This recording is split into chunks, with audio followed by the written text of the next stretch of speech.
today the name Jehovah-Jireh, which we find in Genesis chapter 22.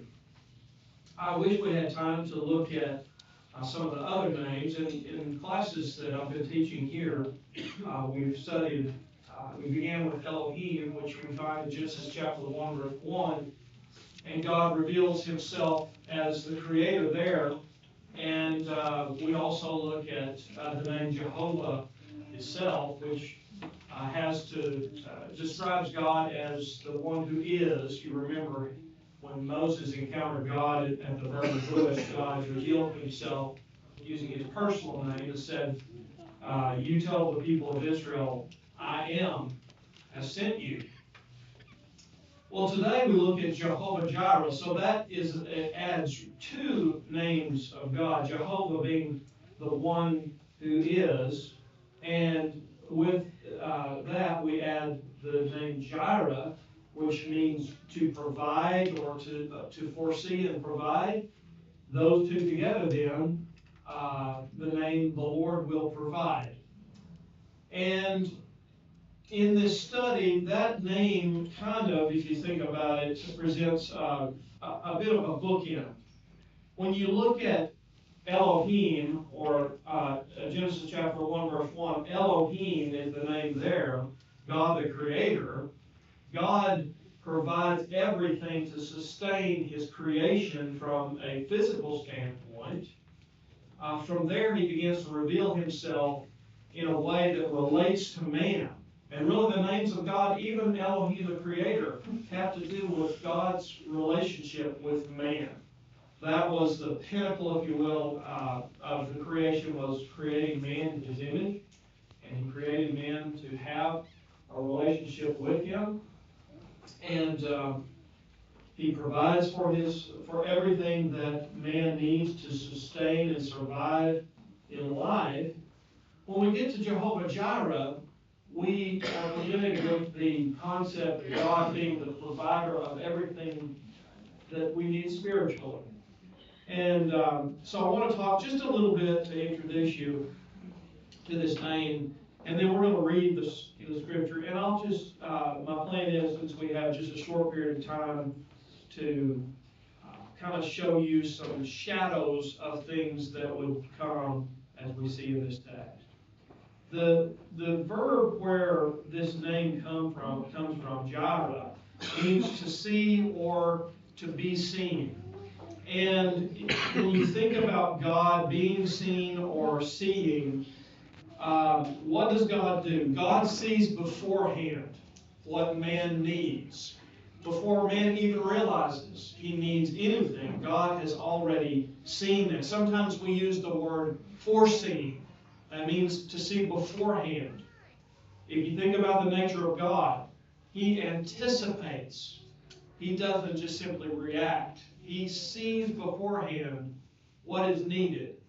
And then with his infinite knowledge, he has already provided what is needed in his mind before man ever needs anything. That's why when we study the scriptures, we learn that before God created the world, he had a plan to save mankind. He foresaw that need, and he provided what was necessary.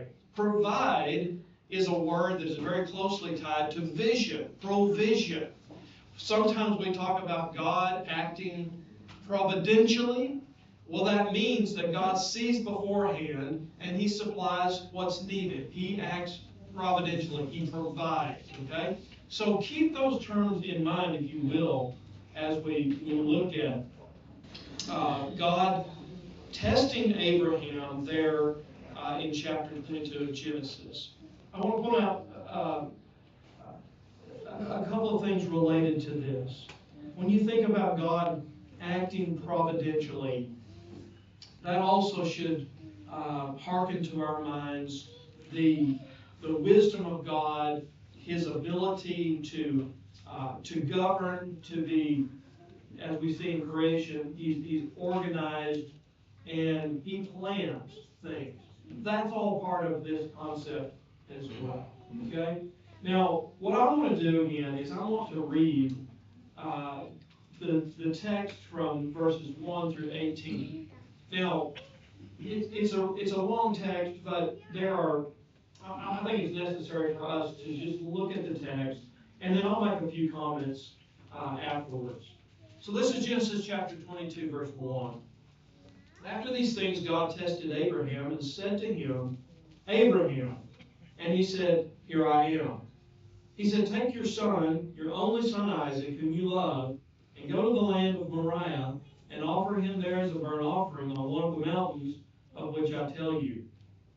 So Abraham rose early in the morning, saddled his donkey, and took 2 of his young men with him, and his son Isaac.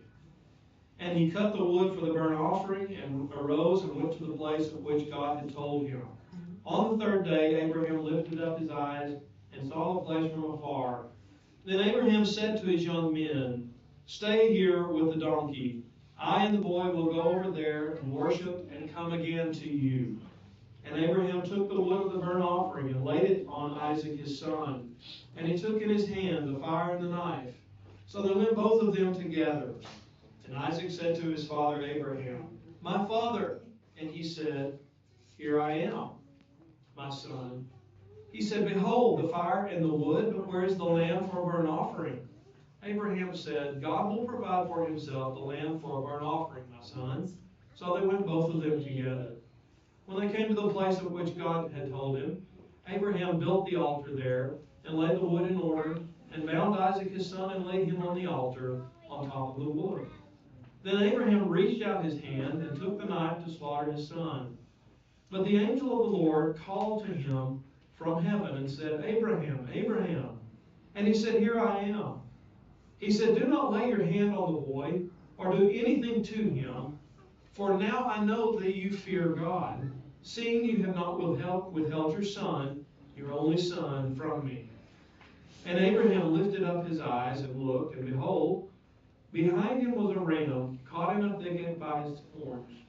And Abraham went and took the ram and offered it up as a burnt offering instead of his son. So Abraham called the name of that place, The Lord Will Provide.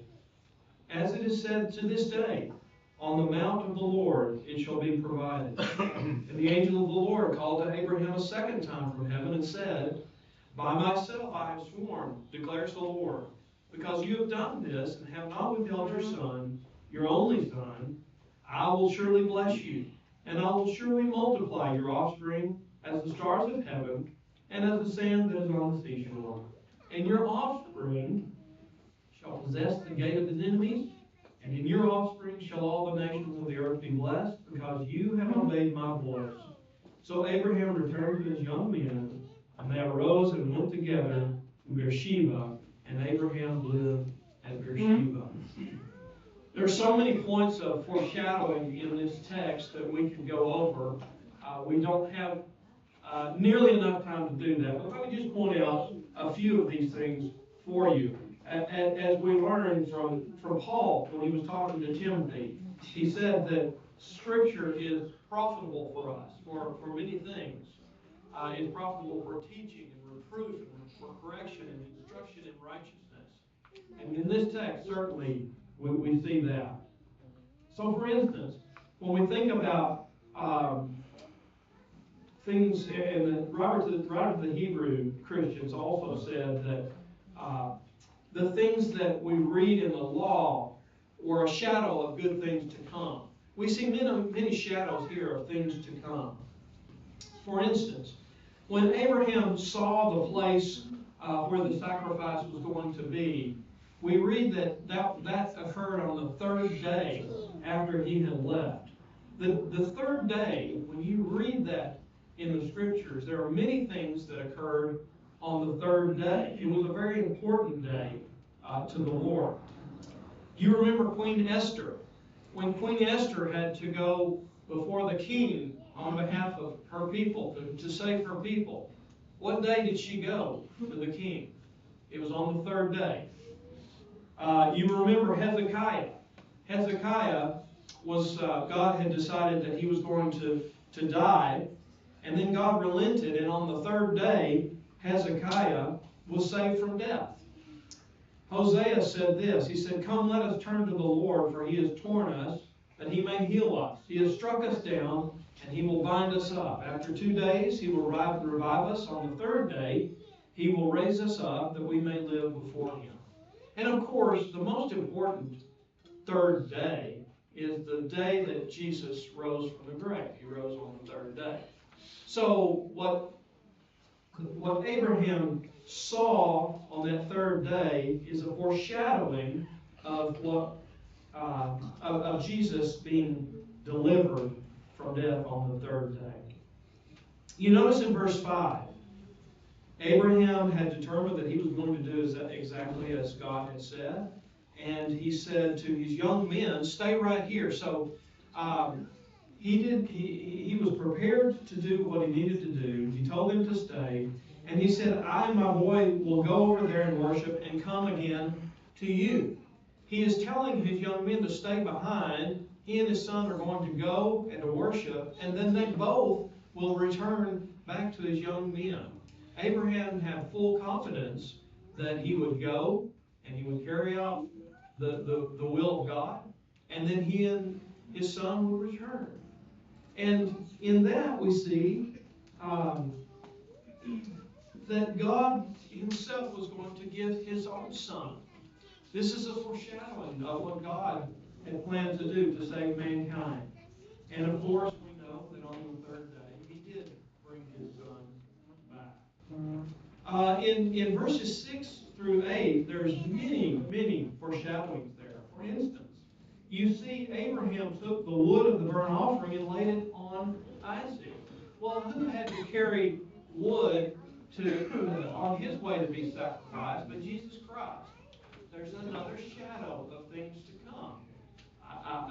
Isaac was to carry that bundle of wood.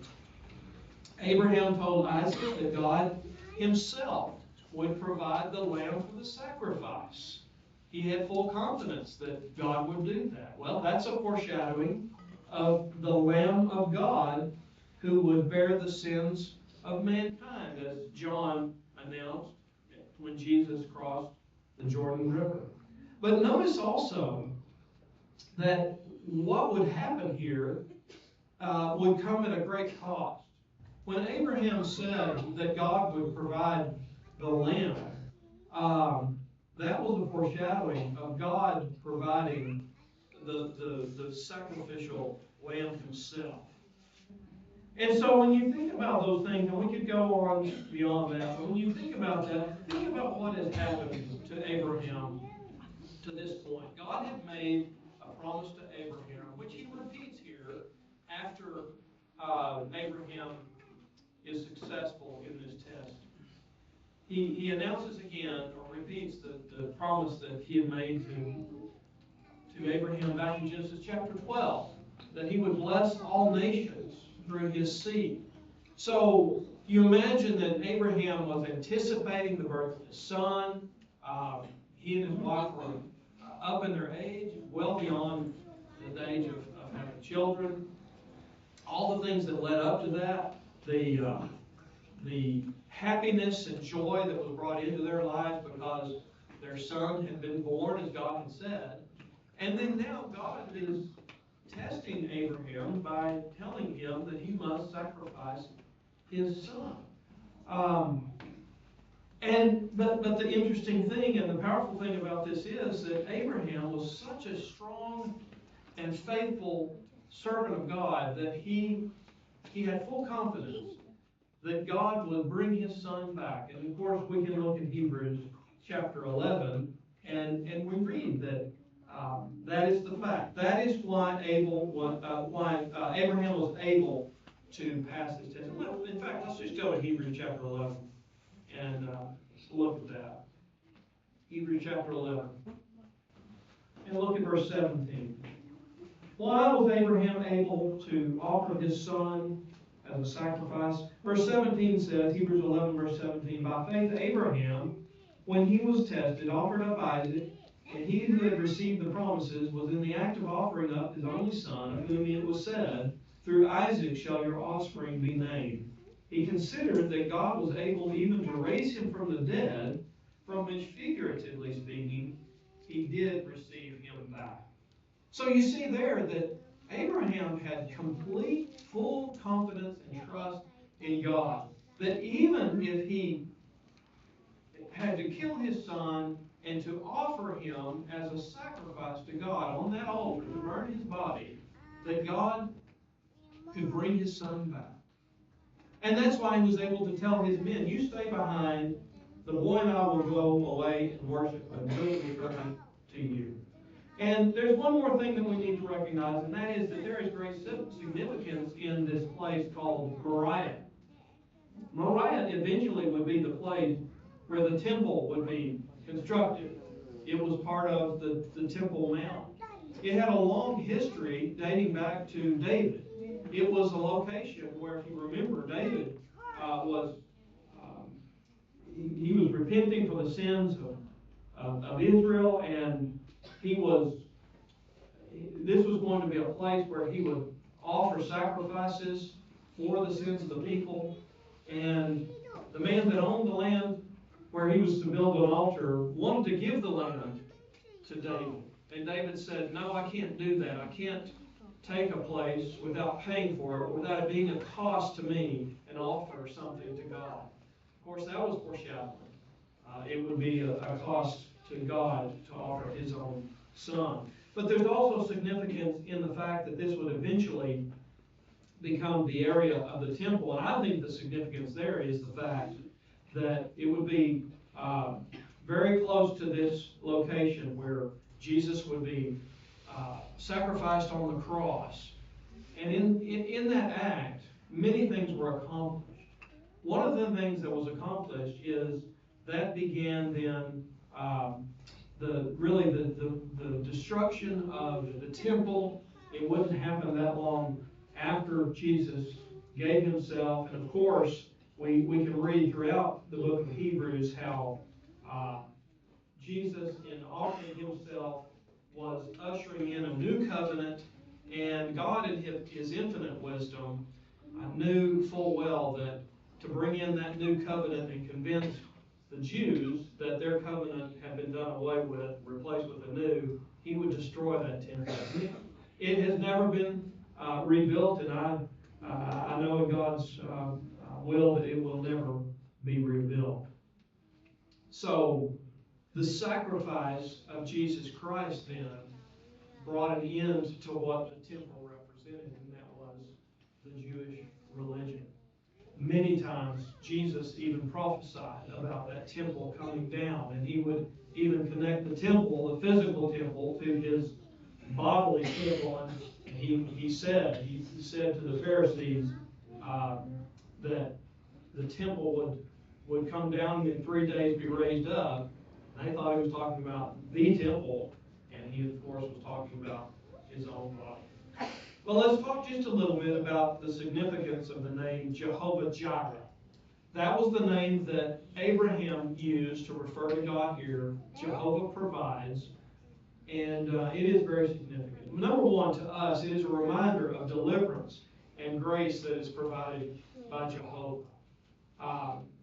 Think of all the things that God has done to deliver us from sin, and he did that freely. It truly is a gift that was unwarranted by all of us. Abraham must have been in despair when he considered the terrible act that he was called to do. And yet he knew that God would deliver his son. It is a reminder to us of the expectation and the promises of something yet to come. God has given us promises, and many of the promises in the Scriptures have been fulfilled, but there are some that still await. We know that there is a promise of judgment, and we know that there is a promise of deliverance, a promise of rest, as the Hebrew writer says, for those who are faithful in God and trust him and are obedient.